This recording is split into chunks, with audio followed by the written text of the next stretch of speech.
ये आपने देखा होगा पिछले कुछ दिनों में जो भारतीय जनता पार्टी है और जो प्रदेश में सरकार है बीजेपी जेजेपी की, उन्होंने एक और तो प्रदेश के लोगों को कोरोना महामारी से जूझने के लिए राम भरोसे छोड़ दिया है और दूसरी ओर वो अपने सालगिरह और जश्न राजनीतिक कार्यक्रम करने उनने शुरू कर दिए।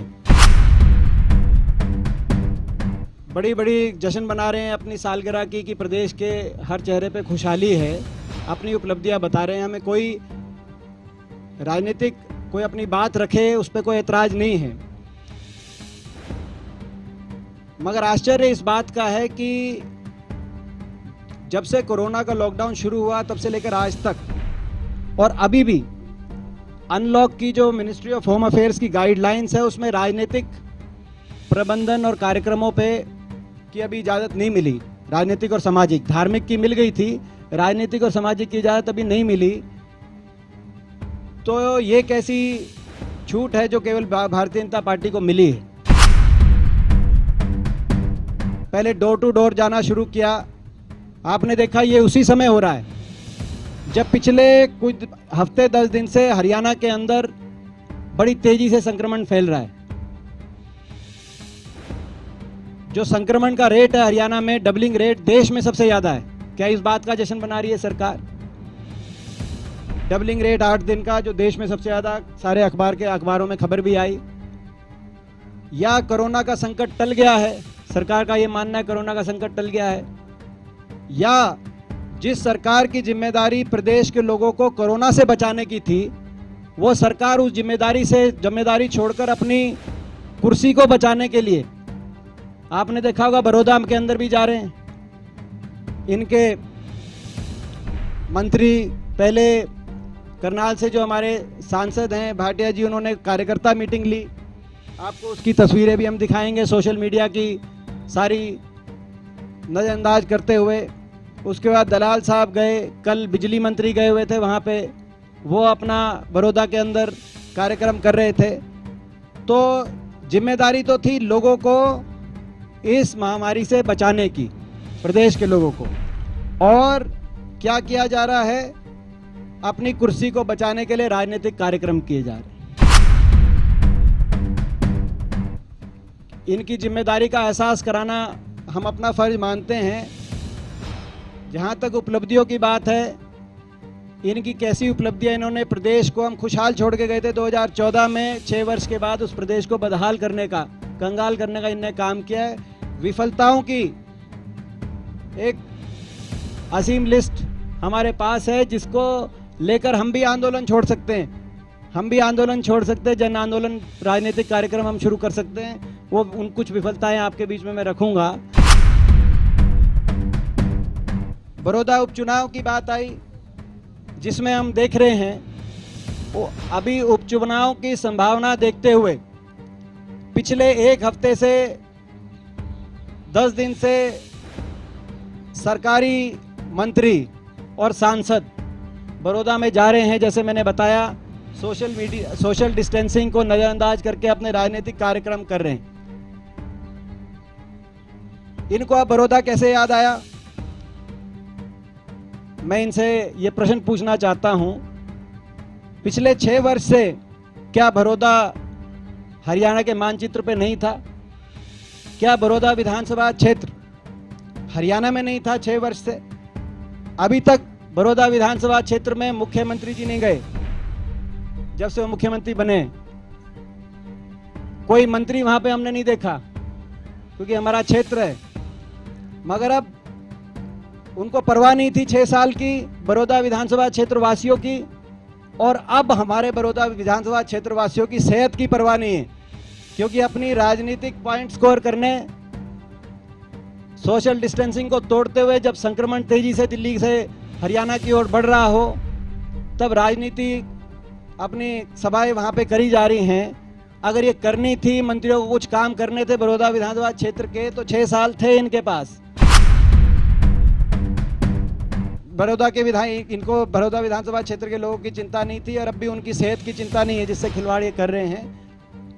लोगों को एहसास है इस बात का। मैं चेतावनी सरकार को आप लोग के माध्यम से देना चाहता हूं, ये उपचुनाव भी आएगा और मुंह तोड़ जवाब वहां के लोग इस सरकार को देंगे और सरकार की उल्टी गिनती, बड़ौदा विधानसभा उपचुनाव के नतीजे के साथ सरकार की उल्टी गिनती इस भाजपा जजपा सरकार की शुरू हो जाएगी। आज ये चेतावनी आप लोग के माध्यम से सरकार तक पहुंचाना चाहता हूं। आपने देखा कि भाई जब मैंने जैसे कहा जश्न किस बात का, क्या इस बात का कि सबसे तेजी से हरियाणा में कोरोना का डबलिंग रेट हो गया है, पहला। दूसरा प्रश्न, दिल्ली जो देश में सबसे ज्यादा प्रभावित, कल गृह मंत्री ने भी सर्वदलीय बैठक ली और फैसला लिया सारी राजनीति बाद में करेंगे, पहले कोरोना से लड़ेंगे। इसी तरह की सर्वदलीय विधायक दल की बैठक राजस्थान में हुई कि पहले हम कोरोना से लड़ेंगे। वो जो दिल्ली है, हरियाणा दिल्ली के तीन तरफ से, दिल्ली को तीन तरफ घेरता है हरियाणा। तो महत्वपूर्ण ये है कि अब हम इसके रिपरकशंस को समझें। आज आपने ये भी यहां तक भी देखा कि अभी तक यूपी ने नोएडा बॉर्डर नहीं खोला दिल्ली के साथ, हरियाणा के तीनों बॉर्डर खुले हुए हैं, तो जिसमें कोई नियंत्रण नहीं है। तो कोई ना कोई सोच दिखाए सरकार। वहां भी भाजपा की सरकार यूपी में हो सकती है, मगर जैसे मैंने कहा ये जो मुद्दा है ये राजनीति से ऊपर मुद्दा है। इन्होंने जो राजनीति की तरफ सब कुछ सरकार का काम छोड़ के राजनीति की तरफ ये लोग दौड़े हैं, उनको हम वापस इस मुद्दे पे लाना चाहते हैं कि अभी ये कोरोना का संकट समाप्त नहीं हुआ है। प्रदेश को बचाना, प्रदेश के लोगों को बचाना, सुरक्षित रखना बहुत महत्वपूर्ण है। तो बॉर्डर्स का एक विषय है जिस पे सरकार कोई ना कोई ध्यान दे कि दिल्ली के जो बॉर्डर्स हैं किस तरीके से कोई ना कोई कंट्रोल करे। पूर्णतः बंद ना हो तो कंट्रोल हो। यूपी ने तो पूरे बंद कर रखे हैं नोएडा बॉर्डर। टेस्टिंग दिल्ली में कर फैसला लिया कि 6000 प्रतिदिन टेस्टिंग से दिल्ली की टेस्टिंग 2 दिन के बाद भारत सरकार के सहयोग से 18,000 प्रतिदिन 3 गुना टेस्टिंग करेंगे और टेस्टिंग का प्राइवेट क्लिनिक्स के अंदर टेस्टिंग का रेट जो है वो हाफ करेंगे, आधा खर्च और 3 गुना टेस्टिंग। जब ये दिल्ली में हो सकती है तो दिल्ली से एक डग दूर गुड़गांव, फरीदाबाद, सोनीपत, रोहतक, झज्जर में क्यों नहीं हो सकती?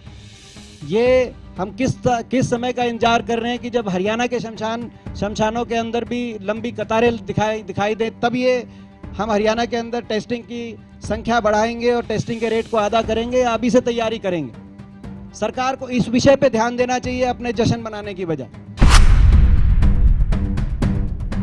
किस बात का जश्न?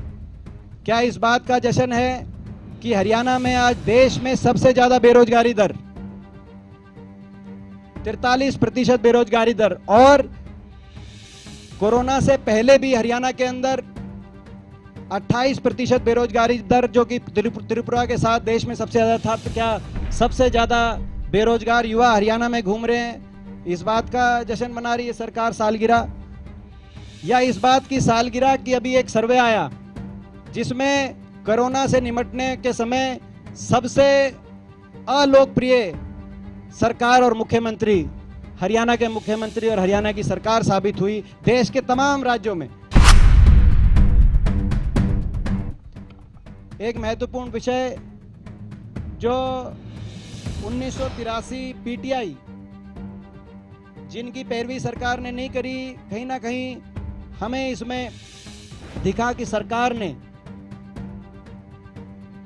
कहीं ना कहीं सरकार के मन में राजनीति हमें दिखाई दी, जिस तरीके से मजबूती से पैरवी रखनी चाहिए थी।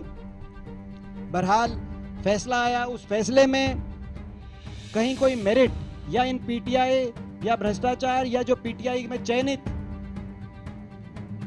जो सारे पीटीआई अध्यापक थे उनका खोट नहीं निकाला गया। जो प्रक्रिया है उस प्रक्रिया के अंदर कोई एक खामी निकाली गई सुप्रीम कोर्ट द्वारा। पहले भी सुप्रीम कोर्ट के फैसले आते रहे हैं, अलग अलग कोर्ट्स के फैसले आते हैं, सारी जो भर्ती की जो है चयन प्रक्रियाएं हैं उनको कोर्ट्स के अंदर चैलेंज किया गया है। सरकारों ने रास्ते निकालती रही है सरकार। हमारे समय तो जो छटनीग्रस्त है MITC के, उनको भी हमने वापस बुला के भर्ती करने का काम किया था, जो छटनीग्रस्त हो चुके थे, जो रिलीव वगैरह सब कुछ हो चुका था। गेस्ट लेक्चरर का इन्हीं के समय फैसला आया, मगर सरकार ने कोई तरीका निकाला, सुप्रीम कोर्ट का फैसला था वो भी। तो हमारी सरकार से हुड्डा साहब ने भी पहले दिन ये बात करी थी, और आज मैं दोबारा सरकार से कहना चाहता हूं कि तुरंत इस विषय को गंभीरता से ले। सरकारी एम्प्लॉइज जो होता है वो किसी राजनीतिक दल से उसका कोई संबंध नहीं होता, वो सरकार की जिम्मेदारी होती है। सरकार रास्ता निकाले, अपनी लेजिस्लेटिव पावर का इस्तेमाल करे, सरकार विधानसभा में भी चाहे कानून लेके आना पड़े। और जो पीटीआई के जो हमारे जो 10-10 साल से जिन्होंने काम किया है, उनको सरकार दोबारा से जो है उनको राहत देने का, तुरंत उनकी जो है उनको बहाल करने का, उनकी जो उनके रोजगार हैं उनको सरकार उस तरफ काम करे। क्या ये सच नहीं है? कोरोना काल में हर रोज कर्मचारियों को निकाला जा रहा है, आउटसोर्सिंग के कर्मचारियों को निकाला जा रहा है, सफाई कर्मचारियों को निकाला जा रहा है, टूरिज्म के जो आउटसोर्स कर्मचारी हैं उनको निकाला जा रहा है। ये महत्वपूर्ण इसलिए क्योंकि इस कोरोना के समय बहुत से प्राइवेट कंपनियां भी अपने कर्मचारियों को निकाल रहे हैं। आज हमारे एक विधायक नीरज शर्मा जी फरीदाबाद के अंदर वहां पे एक धरने पे बैठे हैं, क्योंकि जेसीबी और बहुत सी कंपनियों ने हजारों की तादाद में कर्मचारियों को निकालने का काम किया है। तो जो सरकार स्वयं निकाल रही हो, वो उन फैक्ट्रियों से, उन उद्योगों से कैसे बात करेगी और किस मुंह से बात करेगी कि आप मत निकालें? युवाओं के और रोजगार के विषय में ही बहुत सी नौकरियां ऐसी हैं जिसकी प्रक्रिया हो चुकी है मगर पेंडिंग है, जो लिस्ट पेंडिंग है, जिन पे तलवार लटक रही है कि वो क्या होगा उनका, क्योंकि सरकार ओपिनियन मांग रही है एजी ऑफिस से कि भाई इनकी भर्तियों को कैंसिल किया जाए। तो हमने जब ये बात आई थी तब जोर शोर से हमने बात उठाई थी। आज कुछ आधे अधूरे आश्वासन भी मिले हैं, मगर हमारी मांग है कि तुरंत इन भर्तियों की लिस्ट निकले। इसमें लगभग 1538 2015, 16, 17 की जारी भर्तियों को जो लटकाया जा रहा है उनकी लिस्ट निकलें। इसी प्रकार 1035 टीजीटी इंग्लिश को ज्वाइनिंग नहीं मिल रही, पीजीटी संस्कृत को ज्वाइनिंग नहीं मिल रही, ये ज्वाइनिंग मिले। और सरकारी भर्तियों से मैं जुड़ा हुआ अंत जो एक आखिरी विषय मैं उठाना चाहता हूं, जो इकोनॉमिक वीकर सेक्शन है, जनरल कैटेगरी से जुड़े हुए इकोनॉमिक वीकर सेक्शन, उनके लिए जो प्रदेश सरकार में और केंद्र सरकार में सबसे पहले आपको याद होगा हरियाणा की हुड्डा सरकार ने ये 10% इकोनॉमिक वीकर सेक्शन का एक कानून बनाया था। उसके बाद उस कानून को वो 2013 में बनाया था। उसके बाद वो कानून 2018 में गुजरात में और 2019 में केंद्र सरकार ने उस कानून को लिया 10% को। उसमें एज रिलैक्सेशन, जो बाकी की रिजर्व कैटेगरीज हैं उनमें एज रिलैक्सेशन का जो अवसर है वो अवसर एज रिलैक्सेशन का इस कैटेगरी में भी मिले, इकोनॉमिक वीकर सेक्शन की कैटेगरी में। ये ऐसी भी हम मांग करना चाहते हैं। तो ये युवाओं और रोजगार से जुड़े हुए जो ये विषय हैं, इनको सरकार तुरंत प्रभाव से इन विषयों की तरफ सरकार ध्यान दे। आज प्रदेश का किसान कितना त्रस्त है वो मुझसे ज्यादा आप जानते हैं। क्या इस बात का जश्न सरकार कर रही है कि गेहूं की सबसे कम खरीद उत्पादन की तुलना में पूरे देश में हरियाणा के अंदर हुई? पंजाब से आधी खरीद हुई हरियाणा में, ना तो पंजाब के मुकाबले में 80% 90% तक खरीद होती थी। सबसे कम खरीद हुई, सबसे धीमे खरीद हुई, और सबसे कम और धीमे उठान हुआ, और सबसे कम और धीमे भुगतान हुआ, पेमेंट हुई। आज भी 1700 करोड़ की पेमेंट अभी तक नहीं हुई गेहूं की। क्या इस बात का जश्न, या इस बात का जश्न कि धान को लेकर सरकार ने ऐसी पाबंदियां लगाई, किसान को लॉकडाउन को तोड़ते हुए आना पड़ा उसके विरोध में, और उस आंदोलन को देखते हुए सरकार को कुछ कदम पीछे हटाने पड़े?